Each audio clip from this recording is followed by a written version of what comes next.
there. Lisa T again. This is my third and final contest entry and video for the day. This contest I'm really excited about. I had to do a little bit of digging for it, but I love that. Love the nerdiness of the whole thing. Was happy to do it for my friend Richard Harold at Calvinwazoo. Calvinwazoo. What a great channel. Lots of really good quality content. I learn about new music from him all the time. Learn little factoids, and really knowledgeable guy. I hope everybody subscribes to him. I'm happy for him that he now has 100 subscribers. He deserves many, many more. He also wrote a really terrific book that I've been enjoying called My Buddha is Pink.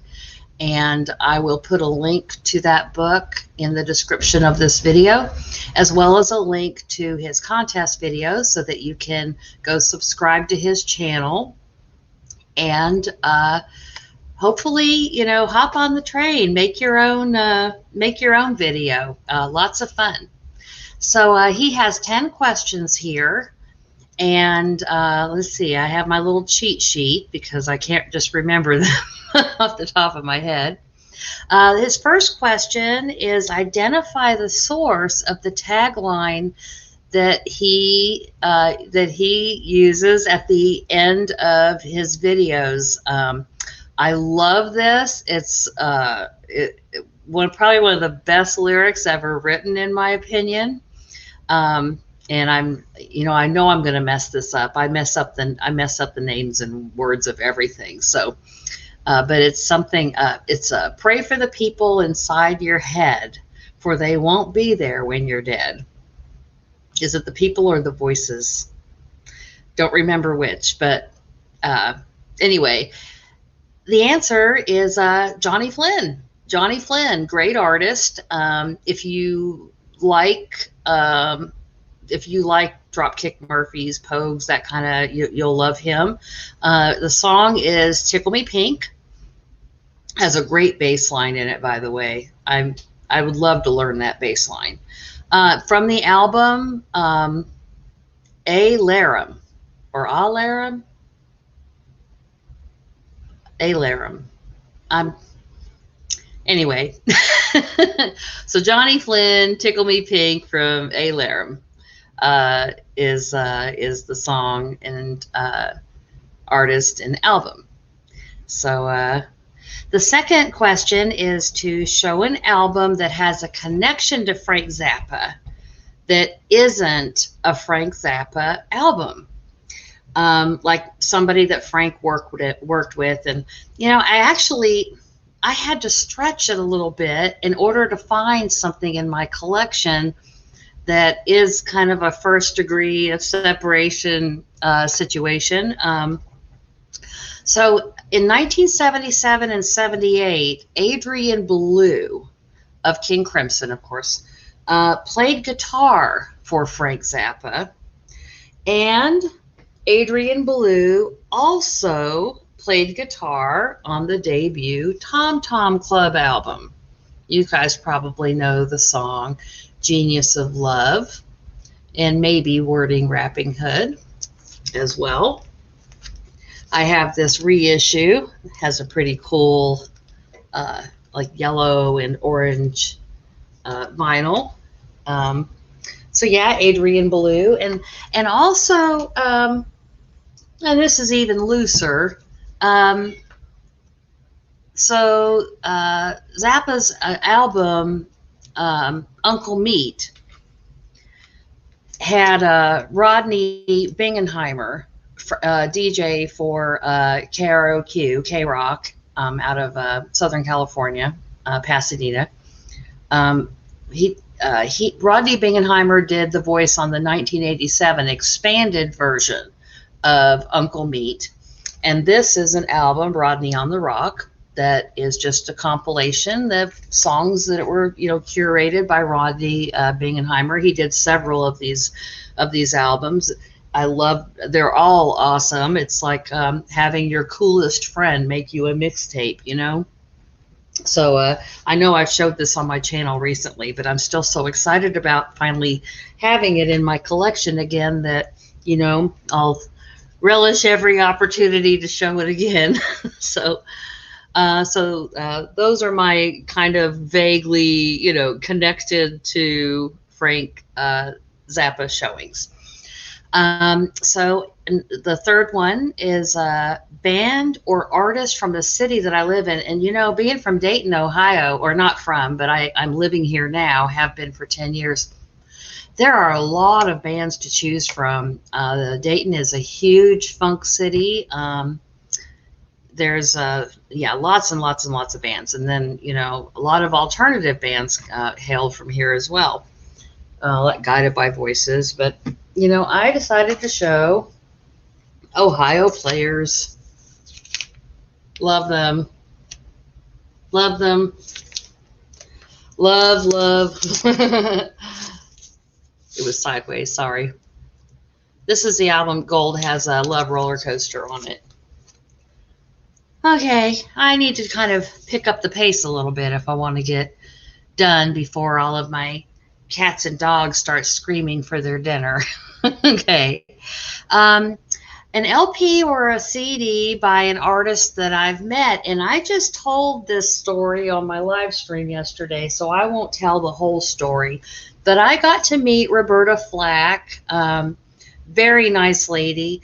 It was not a personal meeting. I was working as a server at a restaurant, and I had to serve her and her band, and quickly, their rehearsal had run over, and they had very little time before that evening's show, and they ran in, we served them, they left, and but she was just really super, and I really enjoyed meeting her. She's just as beautiful in person as she is in on TV. This album is First Take. Has probably the best cover of Compared to What. I'll always be, you know, partial to Les McCann's original, but I think my second favorite version is Roberta Flack's. And then this also has my favorite ballad of all time, First Time Ever I Saw Your Face. The fifth question is, you know, or show a favorite jazz record.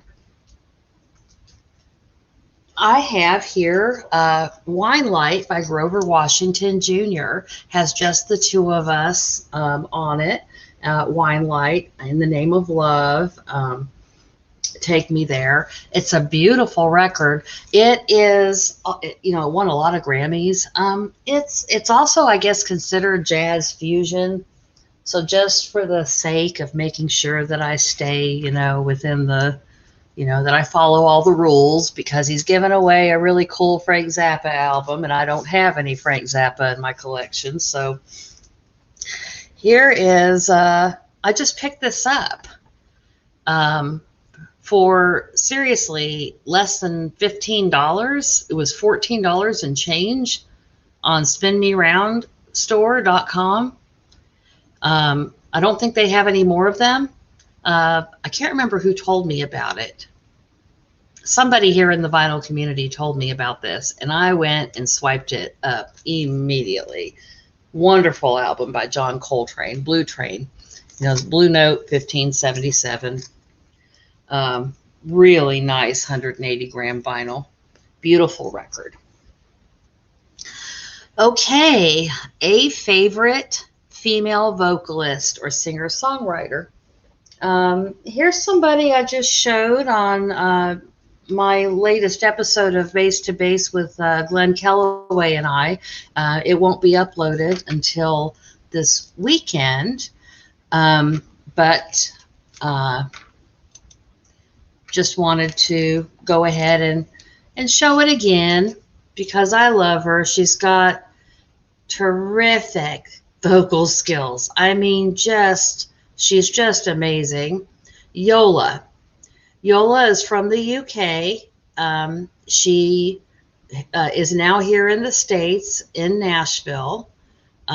This album is incredible. Every track is just perfect, and highly recommend. Highly recommend. Get it on CD though.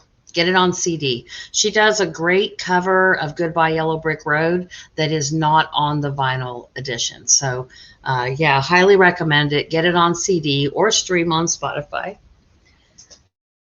Okay, so where are we at here? We have, okay, yeah, number 6 was favorite female vocalist. Okay, number 7 is a music book that I would recommend. Okay. Well, of course, I already did a video today talking about the Talking Heads, but, you know, I've got to show this one more time. Chris France wrote a really super book, and it's touching, and it's funny, and I just loved it. So many stories, hilarious stories about the Ramones. They were very good friends with the Ramones. Johnny Ramone was a very cantankerous guy. I love the stories about them, but it's mostly a love story about him and Tina.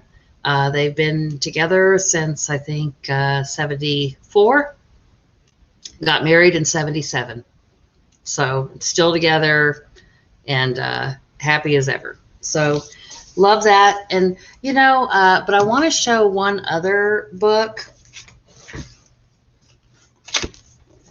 Studio musician Carol Kay, the 60s #1 hit bassist and guitarist. They estimated that she was on about 10,000 different sessions, which would mean approximately 40,000 songs. She did all of the electric bass for the Beach Boys' Pet Sounds album and most of the Beach Boys work. Did a lot of work with Quincy Jones, Sonny and Cher, you know, Nancy Sinatra. Did a lot of movie soundtracks, and she still available. She still works. She teaches, and but this is just an amazing book. And you can go to Carol Kay. You see the spelling CarolKaye, carolk.com, and order it. And if you ask for an autograph, she'll autograph it for you. So, see, it says, to Lisa, all good vibes, Carol Kay. The nice bass clef on there. Yeah, so go order that book. And all of her other materials. I ordered everything. I don't think there's a single bass-related item on her website that I have not purchased. Also makes some awesome picks. So, okay, show a favorite orchestral record. That's one of those words I always have a hard time saying. Show a favorite orchestral record. Oh, okay.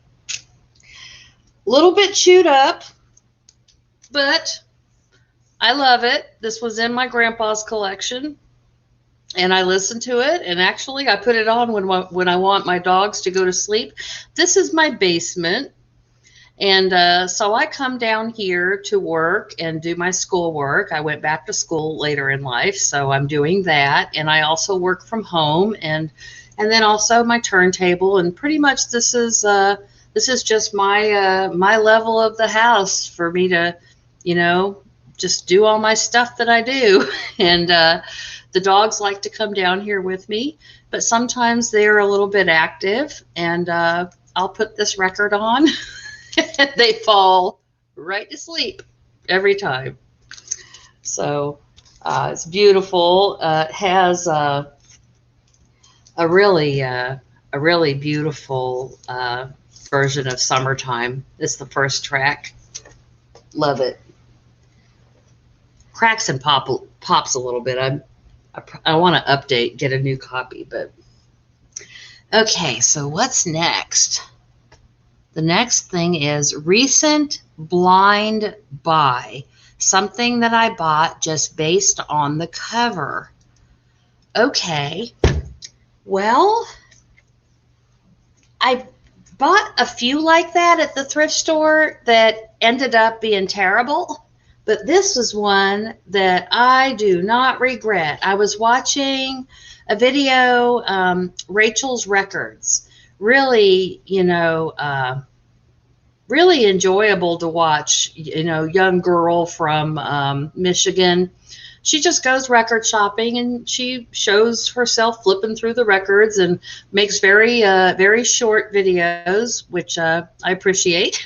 And but one day she was showing that this from Vinyl Moon is a subscription service, and you never know. You subscribe and you just don't know what you're going to get every month. You don't know what the artwork's going to be. You don't know the artists that are going to be featured, or even the genre or anything. So that kind of intrigued me. But when I saw this cover, I just thought this was so beautiful and intriguing. I was like, I have to have that. I have to have that. So I subscribed. I got a very short subscription just to try it out, and I ended up loving them so much, Vinyl Moon, that I went ahead and got a whole year subscription. So, and I actually have a new one that came in that I need to make an unboxing video for tomorrow. Okay, so that was a blind buy that really paid off. And let's see here. Oh, we're on the last question. Finally. Okay. A record you own on CD but want on vinyl. Okay. I have several like that, but I picked the soundtrack to High Fidelity. I mean, the whole movie's about a guy who owns a record store, works in a record store. I should have it on vinyl, don't you think? But I really do like the soundtrack. It has 13th Floor Elevators, of course, fronted by Rocky Erickson. Watched a really great documentary about him on Netflix, probably, a good 10 years ago. Highly recommend. Has the Kinks, Love, Bob Dylan, Beta Band, Elvis Costello and the Attractions. It's just a really great, Smog, love him, otherwise known as, what is it, Bill Callahan, I think, or Bill Calhoun. I have to look that up. But anyway, great soundtrack, highly enjoyable. Would love to have it on vinyl. So that's something I should do. And then also, I got a very special gift from George Allen, a member of the vinyl community.